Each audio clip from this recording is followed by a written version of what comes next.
Welcome to You, Me, Empathy, a safe place for leading with your heart. Hey, thanks for being here. You, Me, Empathy is the official podcast of the Feely Human Collective, a collaborative mental health community designed to empower each of us to grow our capacity for empathy, vulnerability, and emotional wayfinding. Just a friendly reminder that this podcast is for educational and entertainment purposes only and is not a substitute for medical advice, diagnosis, or treatment. No one is just a silly boy with a feely heart. You can support the show by leaving a review in Apple Podcasts, following us on social media at Yumi Empathy and Feely Human, and joining the Feely Human Collective community at feelyhuman.co. And now your host, Known Wells. Greetings, Feely Earthlings. Welcome to another episode of You, Me, Empathy. Empathy is the key word here. Also, you as well as me. Those three are key. You, me, empathy. That's why it's called that. Hello, my name is Known Wells. This is episode 151. My guest today on the show is Vanessa Bennett. Vanessa is a therapist. She's a yogi. She teaches about mindfulness. She's a coach for codependence. We talk a lot about codependency on this episode. She actually blows my mind a few times, which, you know, I have a lot to learn, of course, as we all do. But specifically around codependency, there's a light bulb moment for me, and that was wonderful. And we talk a lot about codependency. We talk about expanding our abilities to tolerate change and the unknown. We talk about not skipping over the messy middle and why you may need to change your mind about mindfulness, and so many other things. It's a really wonderful episode. Really enjoyed it. Before we get to it, though, I wanted to remind you to please leave a rating and review for this podcast in Apple Podcasts. It does truly help out the show. If you enjoy listening, and I know you do, I know it's your favorite. I know it's like, oh gosh, I can't wait for Monday. Monday's here. Oh my gosh, Known. I get to hear them, and you, me, empathy, and empathy and love. It feels so good. I'm kind of joking, but I'm kind of not. I know you like this show. If you don't like the show, why are you here? All right. Now I'm being all defensive. I love you. I'm glad you're here. I'm so grateful. Please be here. Don't leave. Okay. But seriously, if you can leave a rating and review of You, Me, Empathy and Apple Podcasts, please do that. It does truly help out the show. It's a free way to support me. And speaking of ways to support me, I am going to be starting a Patreon page. It's not live yet, but I'm working on it this week. I'm nearing completion of the Patreon, and I'll announce when it's out, but some exciting things like monthly Zoom hangs with fellow Feely humans and me, like merchandise, like bonus episodes of this very show, and other things of that nature. So look forward to that. And if you have any fun Patreon ideas, let me know. I'm all ears. You can DM me on Instagram at YouMeEmpathy. Make sure to check out all the things Feely Human at feelyhuman.co. There's some great merch coming soon. Very excited about. But we have a shop. We have a place for you to do some writing. If you're interested in doing some writing for the Feely Human Collective, you can do that. I'd love to publish your Feely work. And if you're an artist, want to do an art collaboration, especially if you're a BIPOC artist, I would love to support you and figure out a way to get your wares in my shop and level you up and support you if you're an independent artist. Get some more eyeballs on your work. I'd love to chat at feelyhuman on Instagram if you want to DM me, or go to feelyhuman.co and check out those things there. Yeah, I think that's it. Well, I guess the last thing is, today is Monday, November 9th, and just a couple of days ago, Biden and Harris were announced as the winners. The winners. They got the presidency and vice presidency, which feels great, gives me some hope, and yeah, it feels good. And but it also makes me sad in some ways. You know, there's tons of work to do, and I may, in just a couple of days now, drop a bonus episode about my feelings around all of that, because they're mixed feelings and they're weird feelings and they're all of the feelings. So I'm not going to promise it, but maybe in a couple of days you'll see a bonus episode on the You Me Empathy feed. Check out that. Let's get to the episode, shall we? Again, this is episode 151 with the very wonderful Vanessa Bennett. Please enjoy. I love you. Goodbye.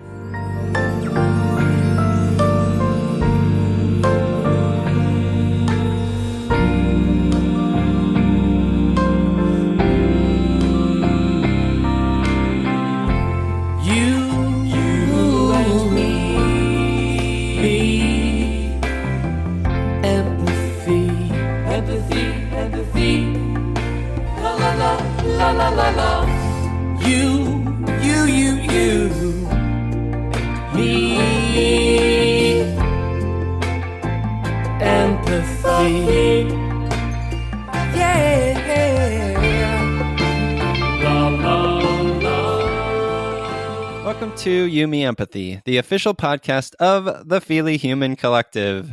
On this show, we explore the struggles, the triumphs, the brights and the darks we face as humans trying to get by on this wondrous and overwhelming pale blue dot.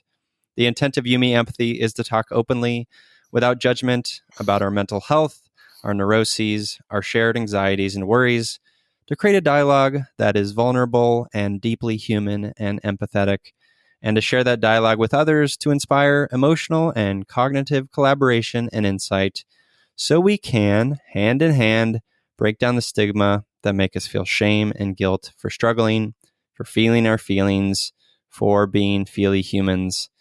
You Me Empathy is a safe, friendly space designed to inspire the beauty in each of us.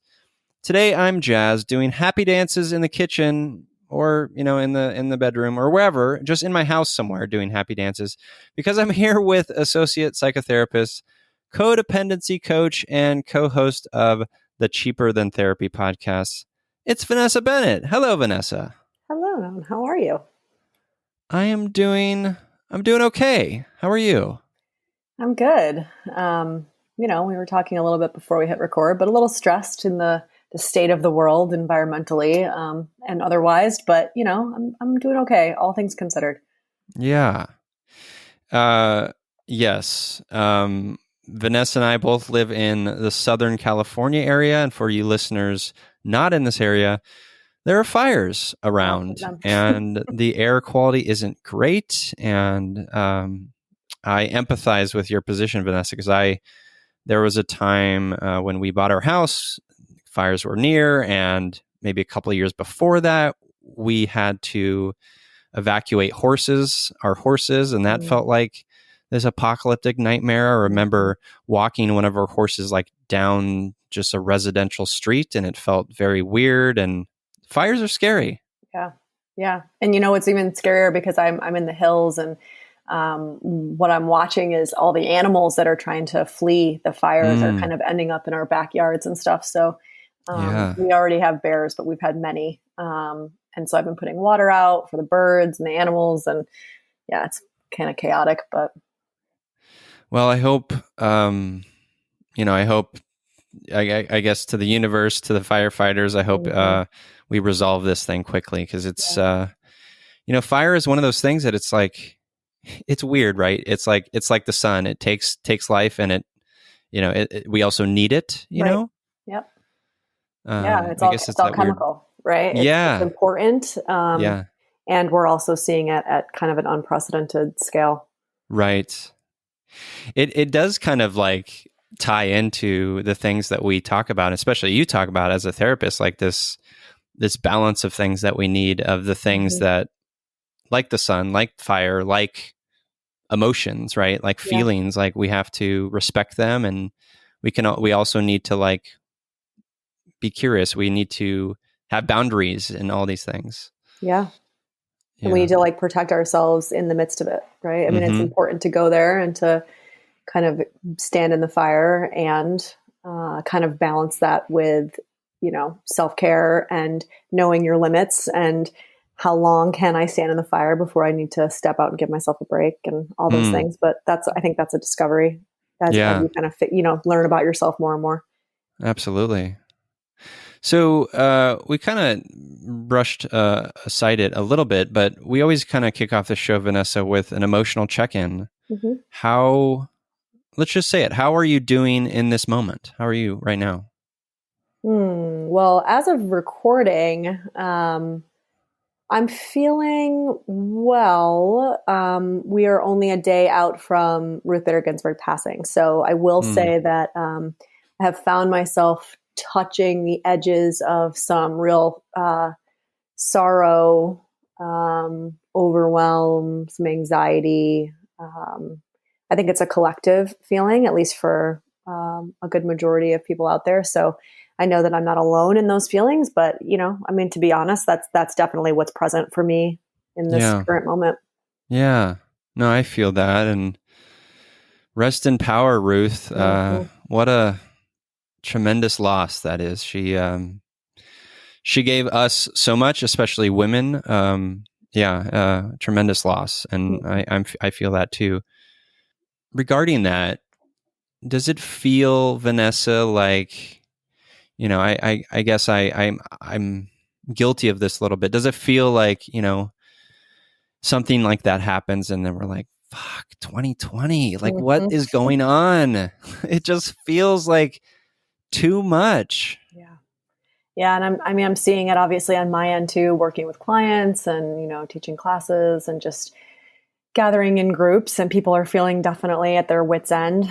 I heard it was like a post on Instagram. It was kind of joking where this guy made a little song out of the idea of like, stop saying the words, what else can possibly happen in 2020? Because you're basically egging on the universe. That's fair. That's I had fair. to laugh at it. I was like, oop, guilty. Yeah. But yeah, I think there's a collective kind of exhaustion that I'm feeling and gathering from conversations I have with clients. And, it is this feeling of what else? And there is a part of me that feels like I have to continue to come back to this real understanding that there is so much learning to be had in this. And every time I feel that sort of fatigue or overwhelm or, the feeling of wanting to throw my hands up, I have to recalibrate myself in the work and say, okay, what else? But not what else can happen. What else, as in what else is there to learn, or what else can I take away from this? Yeah. How else can I grow and stretch? Yeah. That's a wonderful perspective. For me, it's also, and I wonder if it's similar for you, it's a reminder, myriad reminders of this idea that like we can control only so much, right? Mm-hmm. Like a lot of these things that are giving us, bringing on real grief and real difficult emotions and feelings are things that we haven't experienced before, certainly, but they're also things that we just don't have control over. So how do we learn from that particular aspect of it? I mean, what I would say if I was working with a client in that it's really it's more about expanding your ability to tolerate it, right? So if there's not really like a this is how you handle it or this is how you do it better. It's more just okay, as humans, this is not any one particular breed of human. We're just all the same in the sense that we don't do well with the unknown. We don't do well with change. Which is hilarious considering the only constant we have on this universe is change. Right. Kind of some universal joke, I suppose. But, when I'm working with people, it's really about, okay, well, you feel lost in this, inability to kind of get your footing. So what does that feel like for you? What does that bring up? Can we get still in the sensation of the overwhelm? Can we allow that to kind of wash over us and experience the real reality that we're not going to die from it? Yeah. And I say that maybe that's the wrong word choice because there are people dying. Yep. So that's, I guess, worthy of being said. But it's this idea that we're not going to die from feeling and experiencing the sensation of the anxiety that comes from lack of control, right? And the more we allow ourselves to get still and tap into what that sensation is for us, slowly those boundaries get wider and wider, and that's our resiliency growing, right? Yeah, that was such a good point. It's like we start at this point where we're, maybe there's fear there. We're scared to jump into that place, but we can do that, and we do that. And then when we do that, we grow our resilience. And then it becomes this thing where we recognize even before, I'll speak for myself. I'll recognize before getting into a situation where I've been before. And then I'm like coming in with armor. I'm coming in with an awareness. I'm coming in with a recognition that I've been there before, and it gets easier. It gets easier over time. Right. Well, there's like this understanding or remembrance, like, it's almost muscle memory in a sense, where you're like, oh, I've done this. And I remember how this ends. I don't die. I remember that it's painful, but I do remember that I don't die from that pain. And so the more we can train ourselves in that way and build that tolerance, the quicker we get through it, actually, to give people, a little bit of hope. Because I do like to tell people all the time, I half jokingly, when somebody says, well, how do I fix this? Or how do I get over this? And usually my response is, you don't. and I say it with a smile, but a lot of clients are like, oof, God, what does that mean? But you don't, what you do is that you get through it a little bit quicker, and it doesn't maybe take you to your knees in the same way that it did the time before. It just made me think of, I've been thinking about, I see a lot, and I'm sure you see a lot of it, and being in this sort of mindfulness, therapy, wellness space. I sometimes bristle at the Instagram message or the mindset that says, like, learn from this, or, and this is what we're saying, but like this, I don't know. I have a hard time. Like sometimes I guess what I'm getting at is, like, sometimes I just want to wallow in it. Sometimes I just want to like thrash around and be upset. And I sometimes bristle at the sort of like, I don't know, overly positive or overly like, do this thing, check those boxes. You're great. Crush it now. Yeah. I want to crush, I want to crush all of them. Like like it makes me upset. Yeah. I don't know why I thought about that, but it just made me think about it. Well, I think it's invalidating. And that can feel very upsetting. And I actually think there's two things at play here that you're talking about. One is that we try really hard, as again, this is a normal human behavior, to try to make sense of things. And sometimes we do it too quickly. And so we have this idea that if this is where rumination comes from, right? This idea of like going over something over and over and over and over in your mind, and saying like, oh, if I had said it this way, or if I had done something different, like if you have an argument with somebody, you go over every detail in your mind of how you could have said it differently. It's because we're wired to try to make sense of things. And if things make sense, then they fit into our narrative better, more easily, more comfortably. And so what happens is we do try almost to skip over the part that is the messy, painful, doesn't make sense darkness, and go right to the package pretty with a bow on it. Right. Unfortunately, you actually can't make sense of things without going through the messy part. So logically, your cognitive brain might say, oh, well, this is what I learned from it. A, B, C, 1, 2, 3. But not only my gut, but in my experience as a therapist would say that, bet your booty that will come back in some way, shape, or form, because you probably didn't learn the lesson you were supposed to learn, if it seemed that simple, cut and dry. So I would say, yes, it's super important to allow yourself to thrash around, and be aware, obviously, that there's a difference between wallowing and then like staying there for too long.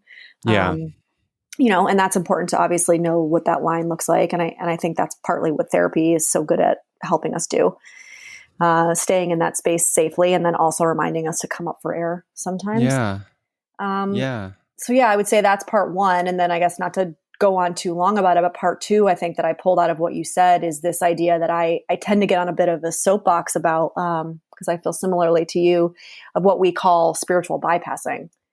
So this idea of like, if you could see me right now, I'm kind of doing my little like mock peace sign fingers where it's like positive vibes only, Yeah, sure. only surround yourself with positivity, light workers, if you will.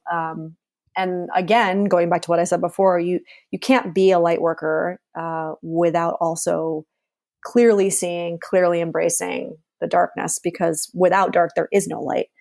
And so in so many ways, especially I think in the wellness world and social media, there's a lot of this spiritual bypassing happening, which again is not actually learning or integrating anything. It's just glossing over. Yeah. Thank you for clarifying a lot of that. I hear you, and I feel that same frustration. Like recently I was reading and then listening to this podcast called Conspirituality. And I've been told about this. I need to go and actually listen to it. Well, and the latest episode is with Sean Corn, right? And she talked a lot about the sort of Venn diagram of QAnon and like the wellness space and yoga, which is just fascinating and deeply upsetting, right? And another piece of it for me is this. Well, I think it's lacking the curiosity and real authenticity that is required of doing the work, right? But it's also attached in my mind, and I wonder if you feel the same. It's attached to capitalism and the corporate sort of world that just like me as like this punk rock kid I was and wants to say fuck you to the man, like that really is a thorn in my side, that piece of it. Yeah, I mean, I think you're spot on. I think that it also, it plays so much into, again, a very real human experience of fear. And when we get into a place of fear about the unknown, about what's happening in our world, we really tend to, in our psyches, shrink back into this place of being children. And looking for and searching for, whether it's a father figure or a mother figure, it's just archetypal, someone to rescue us, someone to tell us what to do, someone to give us the answers, someone to make us feel better. And so this is why you see a lot of people, falling into the trap of cults and falling into the trap of kind of the dogma of certain political figures, not just in this country, I mean, worldwide. This is why, you'll see governments take over in such a sweeping way. And then all of a sudden people blink their eyes and they're like, wait, what happened? Well, they offered you something. They promised you something. They promised you that they would take care of you and they would take that load off your shoulders. You wouldn't have to be responsible now for doing all of the work. Somebody's there to kind of hold you metaphorically, right? As a parent would, and say, it's okay, I've got this. And so I think that archetypally we're looking for that. And it can be dangerous. And I think you're right. I think the capitalism side, what I see is shopping and capitalism is the same for most of us as drinking, social media, video gaming, gambling, whatever your kind of addiction might be, sugar.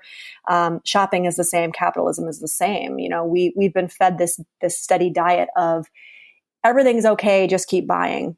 And if you keep spending money and shopping and surrounding yourself with things, then everything will work out, right? So it's all kind of connected. I don't know if that really made sense. It feels like it's just one kind of gobbledygook. Yeah, gobbledygook is a nice euphemism for it, I think. Yeah, no, I appreciate that. So you mentioned sort of being a kid, and I'm curious about Vanessa as a kid. Specifically, I would actually love to hear, like, when you think back on your childhood and early adult years, early teenage years, are there moments that kind of stick out in your noggin as being sort of pivotal, sort of self-actualization moments, or just pivotal parts of your mental health journey that you want to share? Oh, that's a big question. I think when I think about like my journey, for me, it really doesn't start until I was in my mid-20s. I feel like leading up to that was just a lot of kind of like Legos being placed and stacked and clicking into gear. And then, at around 25 was when I started like dismantling the the little towers and buildings that I had created with those Legos and actually inspecting them and questioning why they were built that way. Sure. So as far as like my actualization, I would say mid-20s, but as far as the upbringing, I think, and how it all plays into my story, at least, is, I was raised by a single mom, and I had a much younger brother and sister. My brother is actually 10 years younger than me. My sister is 16 years younger than me. So when I was 10 and he was born and my mom was, bartending to make ends meet kind of thing, I did a lot of the parenting. And so, and we struggled with money and we bounced around a lot and moved a ton and all the things. And so I was able now on the other side of it to see what that does, I think, to a kid. Talk about being uncomfortable with change and loss of control, right? That's one of the things I've always struggled with. But turning 25 and realizing, I guess, that I was really angry for no reason. And I just couldn't put my finger on it, and finding my way to my first therapist, who kind of opened my eyes to so many things and started me on my journey, realizing what codependency was at 25. And now it's kind of become like a mission of mine to help other people through it.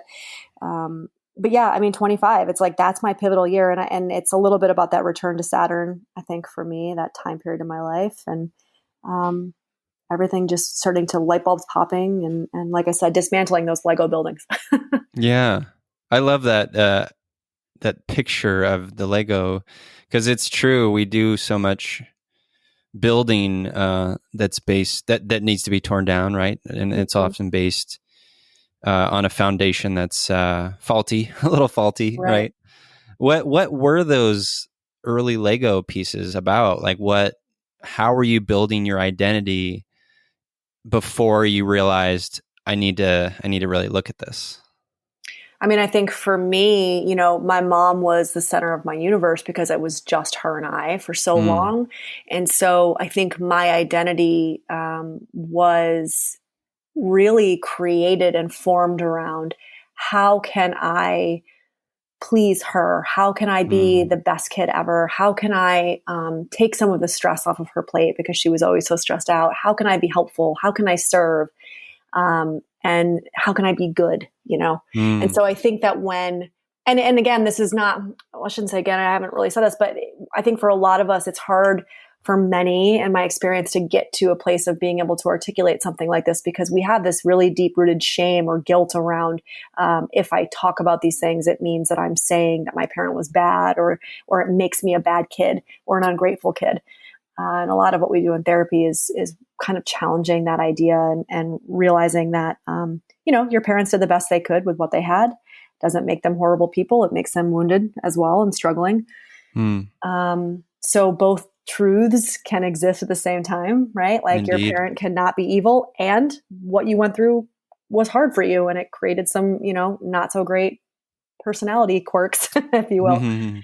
But yeah, I think that was really the construct, and that's a lot of what I've tried to dismantle, I think, in my adult years, has been this overarching story that I have constructed around, I need to serve and produce and do and be good and amicable and don't rock the boat and be nice and all these things, and how that's carried itself into my adult relationships and adult life, right? So I think that's it. I could give you a million examples of how, but that, I think, is kind of the overarching thesis of it. Yeah. I relate to some of that for sure, especially the people-pleasing part, right? Have you taken the Enneagram? I have, and God, it was so long ago that I forget the number. I want to say I'm the one that's the producer, I think, which makes sense. Yeah. I'm the helper type 2. So I relate to the people pleasing piece of it, and I definitely found that in sort of my trying to please my mom and dad both, early on for sure. That was like a piece of like that dynamic. So talk to me about like some of those early therapy experiences. Like, what did that feel like? Like, cause I know for me, it was, certainly maybe a year or two of, denial and like fuck you, don't talk to me that way. And, it was like, denial. How was it for you? I think because I was older when I went, I think I was ready. I think my denial was actually my early 20s, thinking that I was happy and thinking I had it all sorted out and partying, which, most kids do in their early 20s, but doing a lot of partying and doing a lot of things that I see now were ways of trying to like tap into something or find something inside of myself. A lot of dating, a lot of sex, all the things, trying to ignite some kind of aliveness in myself, but looking for it externally. Right. Yeah. And again, talk about socialization. That's what we're socialized to do, is look for that life outside of ourselves, in things and people. So I think for me, by the time I went at 25, I was so ready. And gratefully, I am grateful rather than that the person that I found was pretty much exactly who I needed at that time. And she was gentle and yet tough, which was what I kind of needed. And just like she broke me open. And she did it in a very soft and gentle way, but man, she broke me open. And I remember like 10 minutes into the very first time I ever met her, she like dropped some truth bombs on me and just asked me a couple questions that I just remember like spending that entire weekend kind of on the couch reading and crying.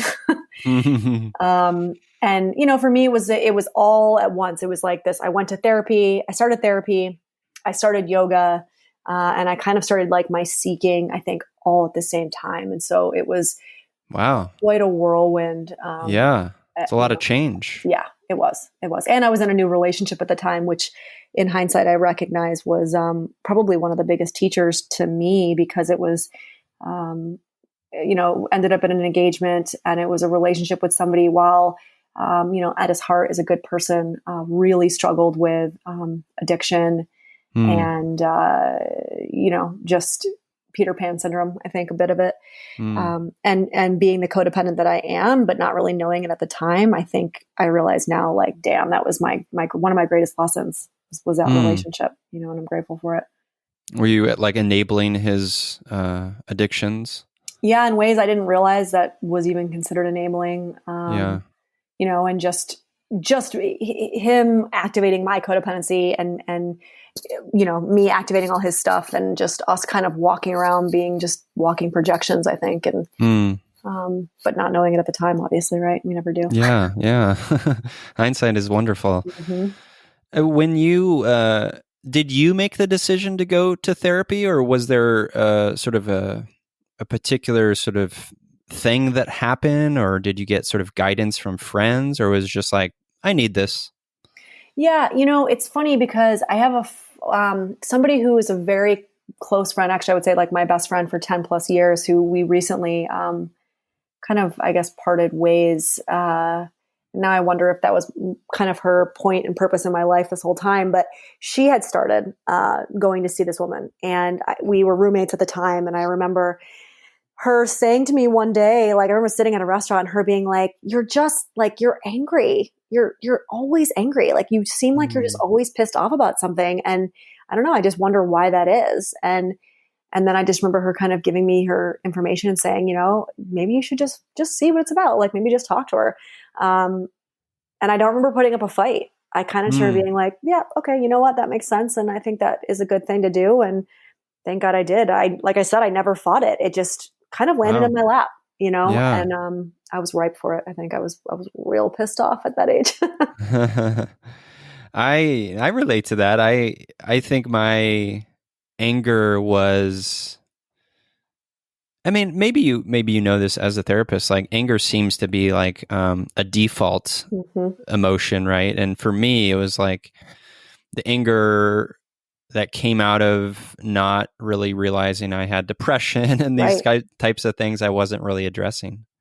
Well, I think that's huge. And I'm glad that you said that, because what I've learned on my journey, and actually I only learned this pretty recently, for as long as I've been on this path, but that also anger, irritability, short-temperedness, all these things, in many ways can actually be depression and anxiety, right? So I think so many of us see them as separate things. Like, anxiety is here, depression is here, anger is here. But If we're not allowing ourselves to put words to things or feel certain things, it's going to come out one way or another.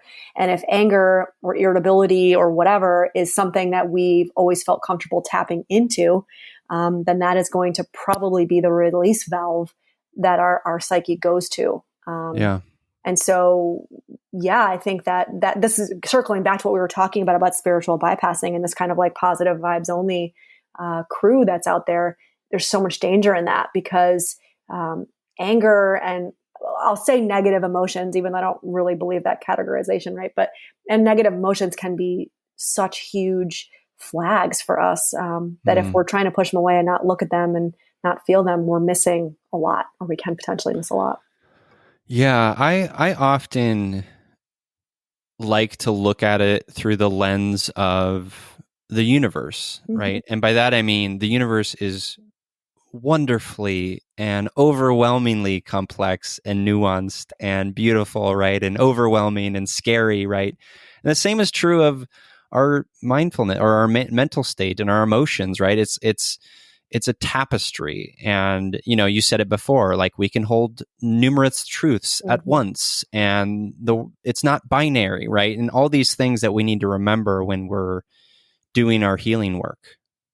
Right. Well, that's usually what we say, in the therapy world, we talk about this idea of like, what's a standard for like solid, healthy kind of mental health, like your emotional landscape. And typically you'll have a cross between resiliency. So, the more resilient you are, and also this idea of being able to hold multiple conflicting truths. Yeah. And so when somebody is able to do that, and it's not easy, I mean, even I struggle with it still, right? I've been doing this work for God knows how long, but when you're able to get to a place where you can hold conflicting truths and you have a bigger, wider resiliency kind of, capacity, that's what we say, like that is the symbol of mental health, right? Yeah. Yeah, absolutely. So let's talk about codependency a little bit. It's certainly something that I know a little bit about. I don't know if I don't believe I struggle with codependency or have tendencies toward codependency. So Vanessa, for you, like, can you tell the listeners a little bit about just what it is and maybe some signs of codependency? Yeah, I mean, first I'll say that the fact that you struggled or struggle with people pleasing actually is one of the pillars of codependency. So, oh, well, there you go. Yeah, so I would actually challenge, and the reason why I say this is because I think codependency as a word has really been misunderstood in a lot of ways, and mostly just because the research is new-ish. In the sense that I think the old guard, the old way of looking at codependency is very black and white. It's like addict, codependent. And, you need to be in some kind of relationship with somebody who has an addiction in order to have codependency on the other side. And I would say not just in my own experience and my own working with clients, but also like the research and everything. Now, I would say that's not the case. I mean, that is one component. But the very kind of pithy definition that I use when I'm teaching or when I'm talking to clients is just as simple. If you're good, I'm good. If you're not good, I'm not good. So in its simplest form, it's my emotional state is based on your emotional state. Yeah. Right. And so you can see how people pleasing, right, fits into that definition. So I am people. You called me out, Vanessa. How dare you? This is my show. I'm just kidding. But that's the thing on like so many people. I do this one-on-one class and I do this little quiz with people. And I always say at the end, how many yeses did you answer? And most people are shocked when it's like more than half. And I say like, there's a laundry list of what I would call codependent behaviors. And each of us, let's say there's 30 on this list, I might struggle with 5, you might struggle with a totally different 5. And in a relationship, in relationship A, I struggle with these 3 more. And in relationship B, I struggle with 2 others that maybe weren't even in my top 5. Like, it really is all about the relationship, how we interact with each other, what kind of gets triggered and stirred up by that relationship. And so, yeah, like in its simplest form, it's when your emotional state is somehow connected to somebody else's emotional state. Have you ever read any Byron Katie? I have. It's been a while, actually. She was one of the first people I would say in my mid-20s that I poked around in. I should go back and reread some of her stuff now. Different perspective when you get a little older, you know? Yeah, totally. I bring it up because I was yesterday on a walk. I started her book, Loving What Is, and she talks a lot about our attachments to our thoughts. Yeah. Right. And how like thoughts and our attachment to those thoughts are like two very different things. And made me think of that when you were talking about codependency specifically. I have, like, early on in the book, I was listening to the book, the audiobook, and she had on stage this guy who came on, and the work, it's called The Work, or Inquiry is what her if you go to thework.org, you can learn more about it, listeners. But she had someone on stage, and this guy came on stage, and he was talking about how he feels sad and frustrated that his parents and his family don't understand him. And the first question is this true? And she asks this of him, and he kind of like pauses. He doesn't have an answer, right? And the second question is, can you absolutely know that is true? And he's like, I don't know. And then the third question is, like, I think, what would it be without that thing being true, or something like that? And then it's like she turns it around, essentially. And the idea is like allowing things to be what they are. And she gets to this point in this specific case where she reminds him that, like, people judge. Like, that's a thing that humans do, right? And how, like, allowing that to be, and allowing our sort of interpretations of reality to just kind of be, because it's reality. Like, there's a certain, I don't know, I just found it kind of profound in terms of like letting go of these, like, because feelings and emotions are so loaded, right? They're so loaded with so much stuff. And if we can kind of like try to break down our attachment to them, it's huge. I feel like I'm going on a major tangent, but it just made me think about it. Yeah, no, I don't think you are. I mean, I think it's this idea of being, it's really mindfulness 101, right? It's this idea of kind of observing what is without judgment. And this idea that, suffering, you can have pain without suffering, right? And suffering comes from attachment. So suffering comes from an attachment to judging something, meaning categorizing it. Should be this way, it shouldn't be this way, this is good, this is bad, rather than just allowing it to just be whatever it is. And to your point, humans judge, right? It's how we've survived this long. And we need to be kind of judging what's good, what's bad, what's dangerous, what's safe in order to survive. So a little bit of why this is so tough is that we are actually going against kind of primitive wiring, right?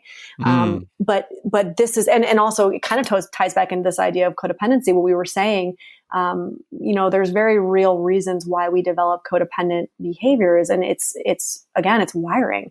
We're emotional and social and relational creatures, and so if I learn very early on that when mom is in a bad mood, I get it, I get taken out, I get yelled at, or, I get screamed at or whatever. I'm going to learn really quickly. I need to do whatever I can to keep mom in a good mood. And so that's where that stems from pretty early on.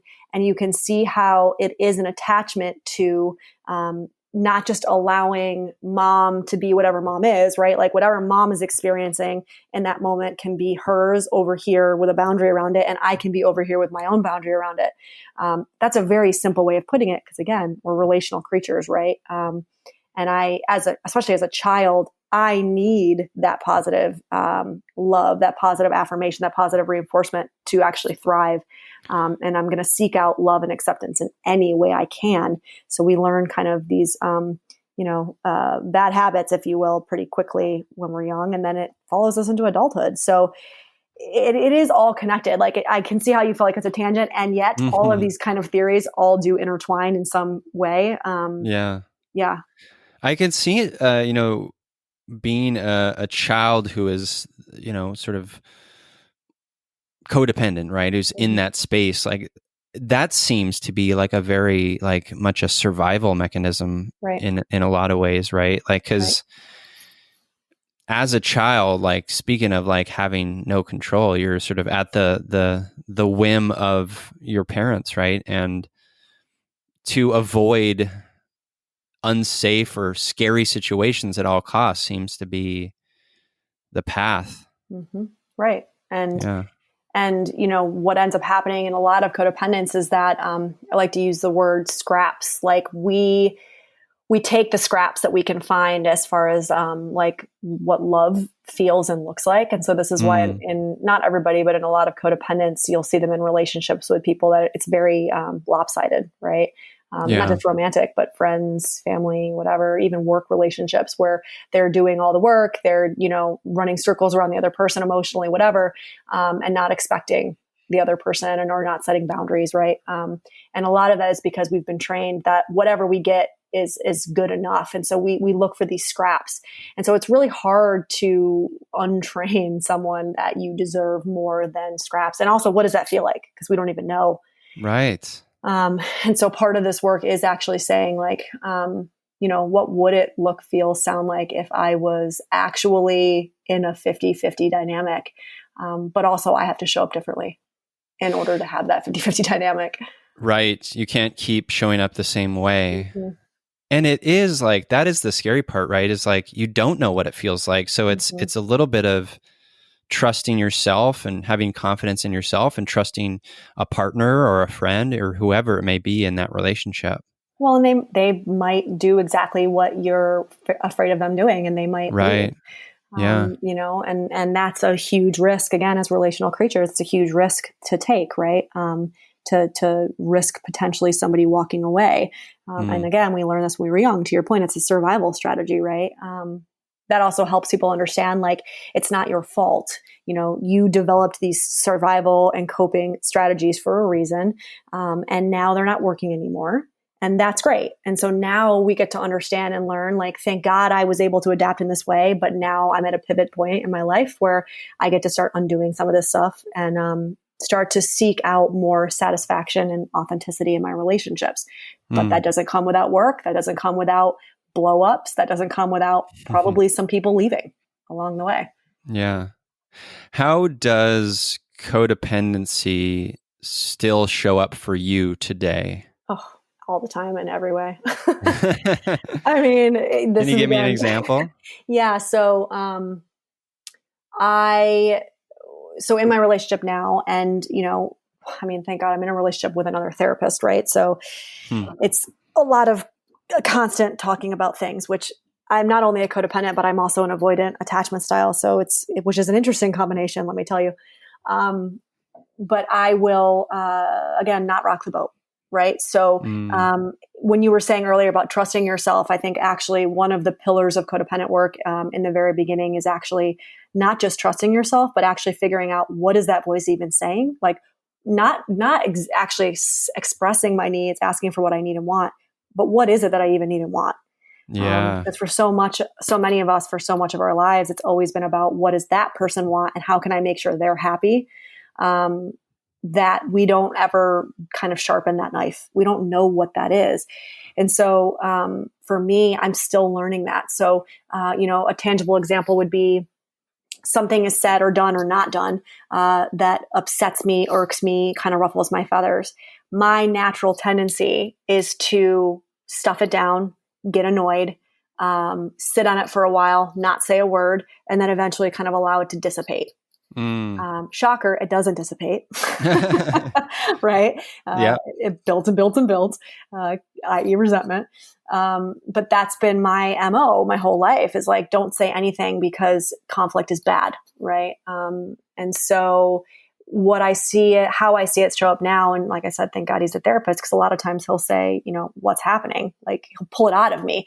And I mean, I've gotten better at it now, but I'll still do that. And I still find myself, it might take me a day. Whereas before I would never say it. Maybe now I'll say it like a day or two later. Hey, you know that thing that happened the other day? It really upset me and we need to talk about it. And that's huge for me. Wow. Would it be ideal that I did it in the moment? Yeah, sure. But any progress is progress. So if it's a day later, then it's better than nothing at all. Yeah, absolutely. And thank you for sharing that. I think so many of us can relate to the feeling of like not wanting to rock the boat and just Mhm. like and and it's like there's a piece of it for me specifically. It's like I don't want to rock the boat because I don't know what to say, or I don't have the Mm. words to like really stake Yes. my claim here, right? And So on it point. just feels like I'll just keep it here inside because I don't know what else to do. Hmm. Hmm. Yeah. You are articulating what I hear from so many clients, Yeah. and myself. Yeah.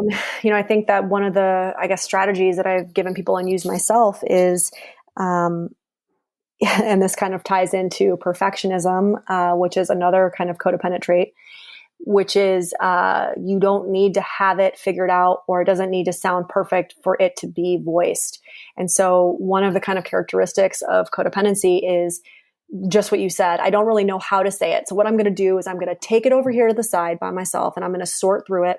I'm going to ruminate on it. I'm going to turn it over. I'm going to try to make sense of it as best as I can.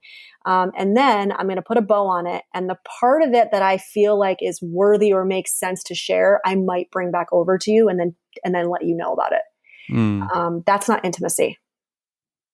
Mm. Intimacy in a relationship, authenticity in a relationship is actually saying to somebody, here's the thing. Something's bothering me. I don't know exactly what it is. I don't know how to articulate it. Let me be messy. Let me stumble over my words. Let me maybe start crying and I don't even know why I'm crying. Maybe it's because I'm angry. Maybe it's because I'm sad. Like basically just go down the rabbit hole and allow that person to see you in the rabbit hole, in the muck, thrashing around, to use your language, and sorting it out with them as witness or maybe even as support. That's actually being intimate in a relationship with somebody. Again, friend, romantic, otherwise, whatever. And that is really scary for us because that actually means that somebody has to see us when we're not at our best. Yeah. Wow. Fuck yes to this. Cause Mm-hmm. like that is such a, I mean, you're blowing my mind right now. Cause even in my marriage, we've been married for over 10 years, Vanessa. I'll find myself, not saying the thing because I don't know what to say or how to say it or how to say it just right, you know? Mm-hmm. And Mm-hmm. that's, yeah. And Wow. and Thank that's you. codependent, right? I mean, if you think Yeah. about it in its simplest form, it's like I have to say it just right because if something is wrong about it and you get upset, then I'm going to internalize that, Right. right? Like that means I'm bad somehow. Yeah. Wow. And so what I'll say to clients is, preface the conversation, say to somebody, I don't really know what I'm trying to say right now, but like, can you sit with me and let me figure it out? Can you sit with me while I stumble through this? And if that's too hard, and sometimes even for me it is, I'm a big proponent of writing, and there's plenty of reasons why journaling and writing are so important. Yeah. A lot of it has to do with language is our secondary processing tool. And so language meaning writing or speaking. And so, the emotion is in your body. It's a felt sense. But if you don't actually use language to work it out, you don't ever actually process the emotion or the Yeah. feeling. And so for some of us who maybe it feels too scary to say, hey, let me thrash around in this with you watching me, that's okay. In the beginning, especially, go over here, write it out, be messy on paper, and then maybe pull some bullet points out and bring that. I always say, no shame in my game. I've brought bullet points into a conversation before because if I don't, I know I'll lose my way and I might lose track and whatever. So maybe that's the starting point. Maybe that's where you begin. Yeah. And again, resiliency, build your resiliency to be able to sit more and more in the discomfort of maybe not having it perfectly bolded next time. Yeah, thank you for that. And I an important point is the writing piece because it goes back to Byron Katie. She says it's like our minds will trick us in a way, you know. So put it to paper. Right. I think is very important. Yeah, that's amazing. I love that. So you are a mother now. You're a mom, I am. which is amazing and beautiful and wonderful. And I wonder for you, how has that been? You know, considering growing up growing up being sort of having this codependent relationship with your own mom and some tricky feelings there. How has that been? Oh, well, I mean, I had her into the pandemic. So that in itself has been totally screwing with my mind and all the things. But Yeah. I never wanted kids. My whole life, I was always very adamant about that. Mostly because I always felt like, I was kind of a secondary parent, especially to my brother. And I had kind of felt like I've raised my kids. I'm done. Right. And I think also I see it now with a little bit more kind of empathy to my younger self, where I think I realized when I left home, I really wanted to be selfish and like only care about myself and have a lot of time where I wasn't caretaking others. It's understandable. Joke's on me. I was a codependent, so I was caretaking everyone and anyone in my path. I just didn't know it. Yeah.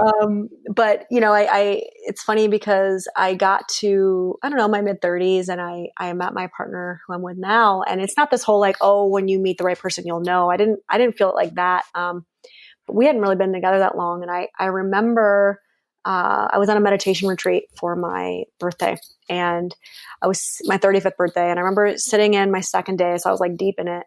And all of a sudden I had this kind of feeling of, I want to do this with him. And for me, the clarity that came around this was, and I verbalized this to my mom. I said, what feels different about him than any other guy I've been with as far as this idea of children is, I know without a shadow of a doubt that his relationship with his child will have nothing to do with his relationship with me. Meaning, him and I could part ways. It could get nasty, whatever, which I don't think it ever would. But, and I know that he would be able to separate her from me. He would not punish her for something I did or the relationship going sour or whatever. And I've experienced personally, but also I've seen it happen a lot where that is not always the case. And so for me, that was kind of a big turning point. And so here I am, 6 months old. She is now 7 months old. And what a ride it has been. They are our tiny little mirrors. They are.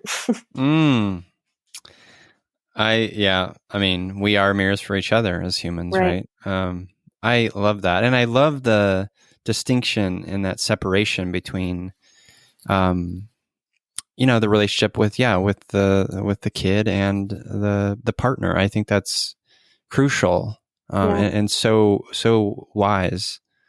I love that. That was my inner voice speaking. So I'd like to take credit with my logical brain, but it definitely was not my logical brain. And you obviously, having this kiddo it's 6 months. It's been like 6 months of this pandemic. Like that's gotta be a weird, fucked up, not fucked up, but just like mind boggling kind of thing. Like how has that played out and your mothering and all that stuff, your mental health? Well, I mean, it definitely has been a mind fuck. I mean, that is probably the best description of it. You expect, I guess you have this idea of community. At least I did going into this, and what that's going to look like, and your community, your support systems, the other women in your lives who are mothers, even your family.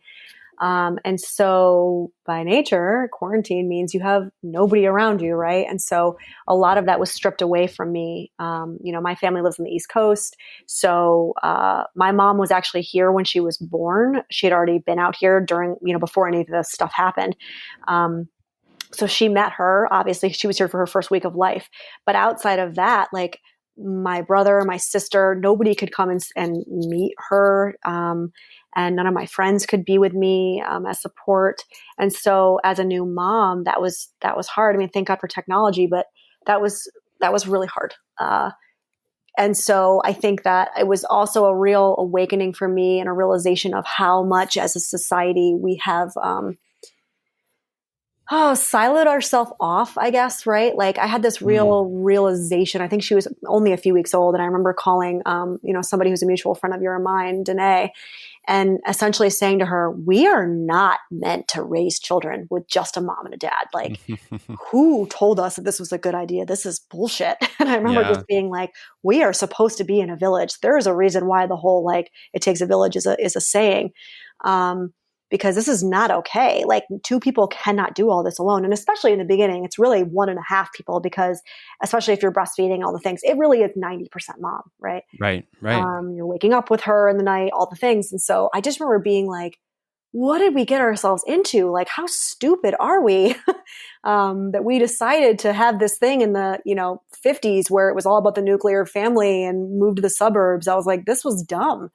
And so I've worked through some of that, or had to at least start to, what did we get ourselves into? I don't know. I'm kind of like talking out this looming question for me as I'm saying it out loud. I don't have the answer, but that's definitely something that's come up. I think it's an important line of thinking. It goes back to like, the primitive, right? Like our primitive wiring, we are meant to be together, right? Mm-hmm. We are meant to commune. We are meant to grow in connection with others. Like but it also goes back to our conversation around capitalism and, American culture. We are also told that we need to do things alone, and that we need to be this nuclear family, and that this is what a family looks like, and all these things that, that keep telling us and keep reminding us, or keep putting us into boxes. Right. And so, like I think it's a beautiful realization, and you're spot on. It does take a village. It does take community, and being siloed from that because of a pandemic is shitty. Yeah. Super shitty. Yeah. And it definitely challenges. I mean, if you're in any way somebody who struggles with codependent behavior, it totally challenges that, because it just rears its head, right? It amplifies it, I guess is probably the best way to put it. And so it was brought up in my face kind of multiple times over and over again. It still is. I mean, I think it probably will be for her 18 years under my roof, if no longer, where it's like, oh, right. Like, I'm not alone in this. Like, oh, right. I actually should and can ask for help. Oh, right. Like, it's not all me all the time. It's not so it again, going back to like, there are mirrors, there are greatest teachers. I mean, it's not fun or comfortable, but I'm grateful for that. So just going back to, I think, what we were even talking about in the very beginning of this conversation, like, can I allow myself to name it and then soften into a place of, I'm not saying it's good or bad. I'm not judging it. I'm not trying to make it go away. I'm just sitting with the sensation of tightness in my chest around feeling overwhelmed, or around feeling like I'm doing this by myself. And then using what you were talking about with Byron Katie, can I challenge the narrative? I think Brene Brown says, the story I'm telling myself is. Right. And so, can I feel what I'm feeling and then say, okay, the story I'm telling myself is that I have to do this all alone. Is that true? Yeah. And just coming back to that, because I could probably do that 5, 10, 20 times a day if I really keep my mindfulness up. Yeah.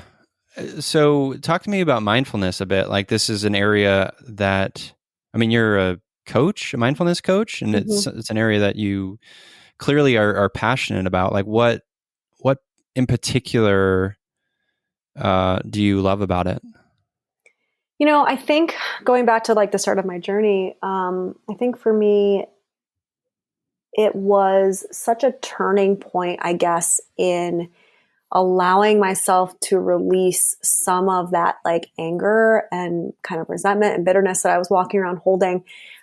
Because I had never been asked or instructed to just stand still and watch it and feel it and smell it and taste it and look at it. And so there was a big relief in, I don't have to fix it. I don't have to be perfect, which I always kind of tried to be, right? There's not really anything for me to do, which is hard, which is probably why I liked it. It's really just about me. It's the being, not the doing, right? Yes. And so I think, especially for somebody like me who is more like type A, perfectionist, I was a producer in advertising for 10 years in New York before making this career transition. So I'm very kind of, left-brained, whatever. I think it really drew me in because there was a softening to it that I was like, I've never done this before. This is hard and fascinating. And it's a tool in my toolbox. And I actually think that's what sucked me in to start. And then all of the wonderful kind of things that fall out of it were secondary, beautiful things. Yeah. I do like that you said tool in your toolbox, because I think mindfulness sometimes, and I'll speak for myself, can be this like overwhelming thing, right? You think Yeah. about it and it's just like, oh, like, what is this? Like, it seems overwhelming. I don't know what it is. But if we think about it as another one of those tools for self-honoring, for self-knowing, for self-actualization, for healing, as a tool, just like breathing is a tool, just like exercise is a tool, just like yoga can be a tool, just like therapy can be a tool. Like, I think that's a good way to look at it. Yeah. Well, right. And I mean, I think that a lot of people have this perception that it is, sitting in lotus position on a cushion for hours a day, meditating Right. on your breath Yeah. and clearing your mind and all the things we've heard. And I usually challenge that by saying that's not what it is at all. I mean, if you have time to do a seated practice, by all means, it's great and wonderful. I'm still struggling to find my way back to my seated practice because now I have a little baby, right? Yeah. Who has 20 minutes where they can actually sit in silence these days. But, I always say mindfulness is something you just thread into your life. Next time I always steal this quote from John Kabat-Zinn, who's kind of one of the leaders in mindfulness in the therapy world. And in that way, he always says, next time you're in the shower, just check and see if you're in the shower. Mm. And so if you can implement little touch points throughout your day where you're just stopping and checking and saying, am I actually here right now? Am I doing what my body is doing? Am I actually doing it? Or is my brain somewhere else?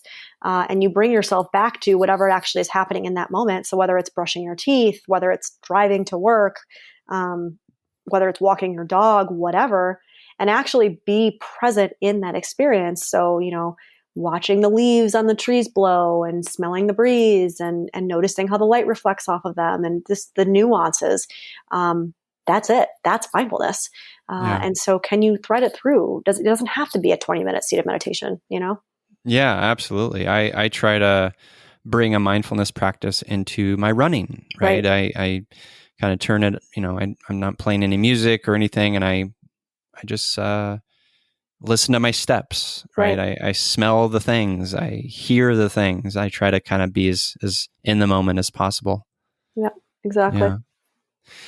Yeah. This is kind of an off the cuff question, but I've been thinking about it of late. Where do you see psychedelics play a role in psychotherapy or psychology sort of in the future? Oh, that's a good question. I mean, I feel like I talk about it frequently, like with my partner and with a couple of friends of mine who are in this world, more from a curiosity perspective. Because, I mean, when I was younger, like I did my fair share, I'm not going to lie, of fun times. But, I wasn't doing it with the anticipation or the purpose of going deeper spiritually. So there's a part of me that feels like I kind of wasted it. Not that I can't do it again, but, you have a little bit less fear when you're a kid. Yeah. And what I have seen is that, and friends of mine and people that I've coached, and I won't say therapy clients of mine because I from the board perspective, I don't think I'd go there. I can't go there legally, but, experimenting with like microdosing, for example. And what I have seen in their ability to manage, manic phases, ADHD, depression, with like the simplest, tiniest amount of like psilocybin, as an example, has been so fascinating. And I'm not saying like everybody should go out and do it, but I'm saying there is a world that we do not really know and understand. And for me, it's just, it's open, it's wide open. There's possibility. And that feels exciting. It's like a new horizon, right? It's like going out and exploring a new planet. It shouldn't feel daunting and scary. It actually should feel exciting. And that's kind of how I look at it. Yeah. No, thank you for sharing that. I feel the same way. So just to be perfectly transparent, I took my first trip on psilocybin about a month ago, in the woods. I was backpacking, and it was a profound experience. And I will just say, as a disclaimer for all of my listeners, and speaking in regards to Vanessa being here, we're just two feely humans. I'm not an expert, clearly. Right. Vanessa's not here as a therapist. We're just having a conversation. For me, the last month, I've been lighter. I've been more positive. I have major depressive disorder. It's been far less. And I've been sort of doing a little bit of microdosing of psilocybin as well, as I think that's part of it. So I, like, for my own sort of personal, like, limited anecdote experience, like, I am going to keep exploring because I do believe that it's sort of part of the future, and I hope it will. I hope it will be. You know, I know that what's his name, Bessel van der Kolk is a huge component or proponent of psychedelics for psychology. So trauma, right? Yeah. So I'm into it. Well, I would, to your point of us like not speaking as experts or anything, if I would bring it back to more of like the depth psychology lens, which is kind of my background and where I try to pull things, right? So depth psychology, Jungian psychology, really being like the psychology of the soul. Yeah.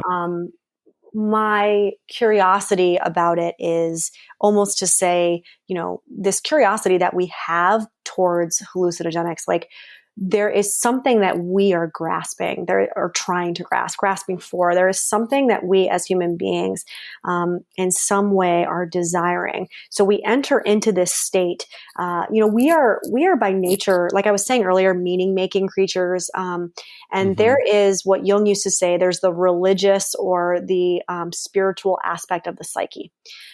Religious, not necessarily being like structured or organized, but just this spiritual component to our psyche, that whether or not you believe in God is not about it. The reality is, as a being, it's important for us to believe in something larger than ourselves. And that could just be Earth, and like how, the magnets of the poles keep us and our feet firmly planted on this ground. And isn't that crazy? It could be literally Mother Nature.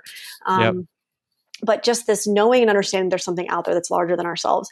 What I would say is that nowadays, 21st century, whatever, like we have gotten so pulled away from our connection to spirit, to earth, to each other. And in so many ways we are living, like I was saying earlier, these like siloed lives through screens, very small worlds. And I mean, small, I guess, big in the sense that I can connect with you anywhere in the world, but also small in like, I'm not surrounded by actual community, that we are like hungry for so much. And I feel like that is actually a lot of the drive towards wanting to experiment with these drugs. And I think there's a great benefit medically when it comes to like depression and anxiety that we're going to continue to see.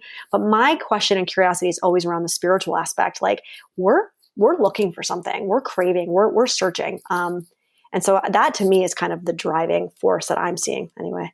Yeah, no, I feel that. And it's the same for me. And the reason why I brought it up is when you're talking about mindfulness and sort of being here now, right? And being like, for me, it is a practice of that. It's a mindfulness practice. It's a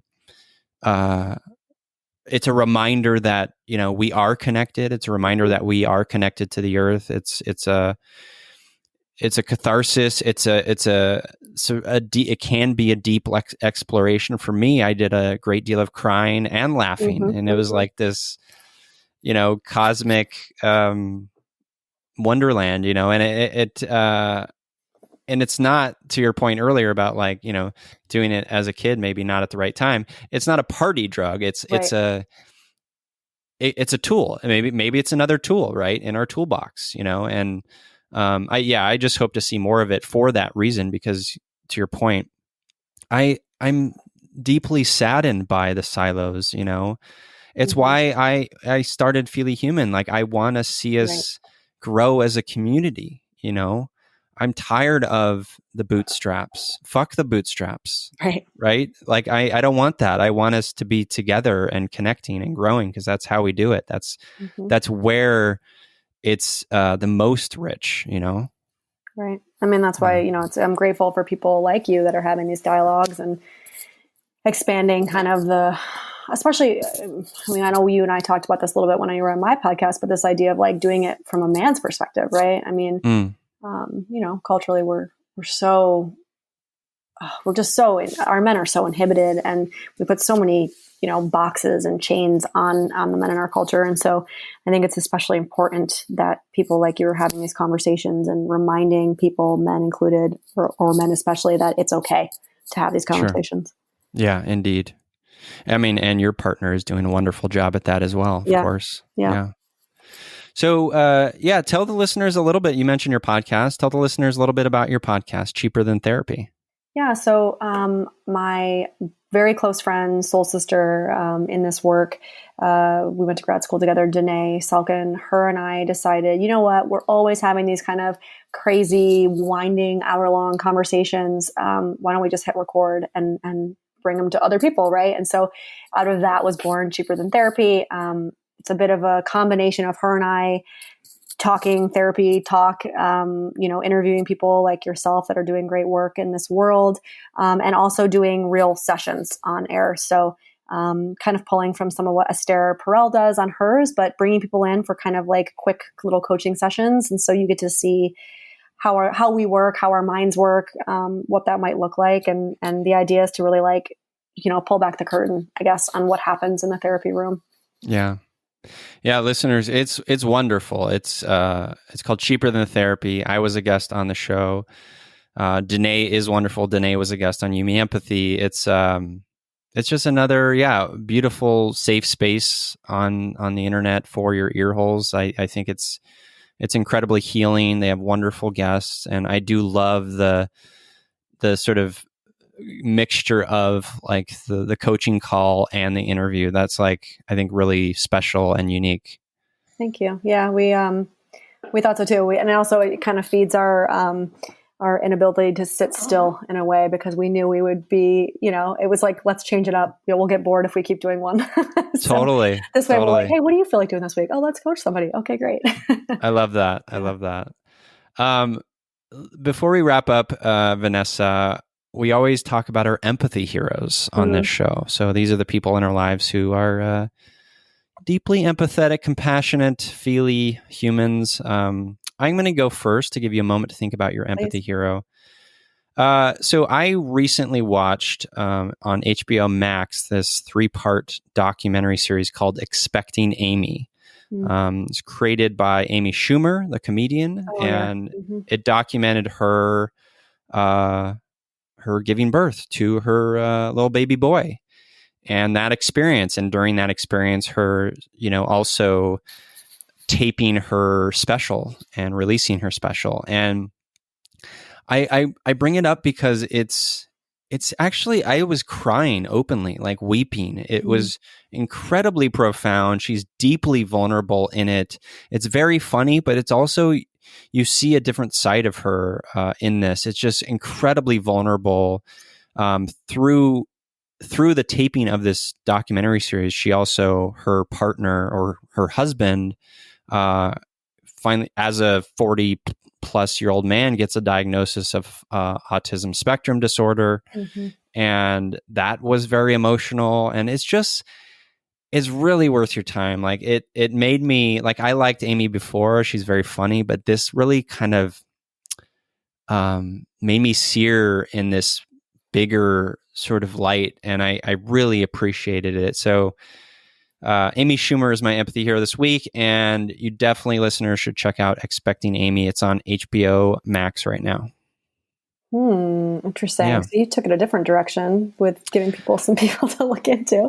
Well, you can take it wherever direction you like. Yeah. I mean, the first person that came up for me, obviously, was who I was just talking about, my partner in crime, Danae, who's also on Instagram as well. If you guys are interested, Danae Logan Selkin, she does some pretty amazing work. But I would say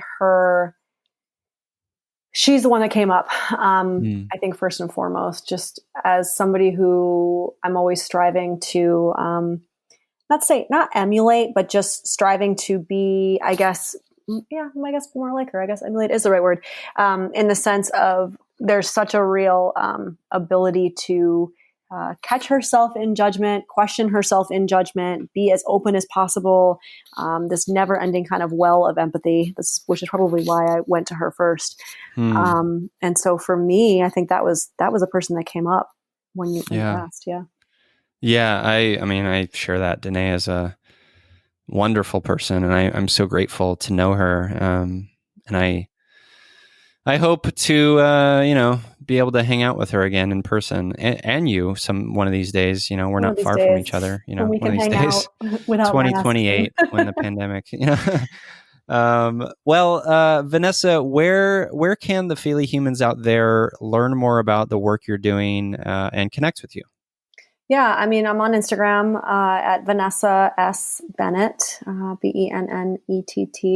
And my website is vanessabennett.com. And then obviously the podcast that you already talked about. And I try to just kind of, put everything out there and give as much content and I suppose support as I can to my community. And I'm always I like to think of myself as a connector as well. So I'm always trying to connect people to other people and other resources when I can, where I can. So I like this idea of just constantly sharing information, that I feel like is appropriate and helpful for others. So yeah, I would say Instagram and my website. Lovely. And I love the sharing and connecting. It's a reminder. It's another reminder that we grow in connection with others. And it's also a reminder that we don't have all the answers, right? We need to rely on others sometimes. Right. Exactly. Yeah. Well, Vanessa, thank you so much for being a part of You Me Empathy. I really enjoyed this. Yeah, thank you so much for having me on. I love this conversation. Yeah, likewise. And to you listeners, as I always say, I'm here, you're here, we're here together on this wayward, overwhelming, awe-inspiring pale blue dot. We have each other. It's You Me Empathy.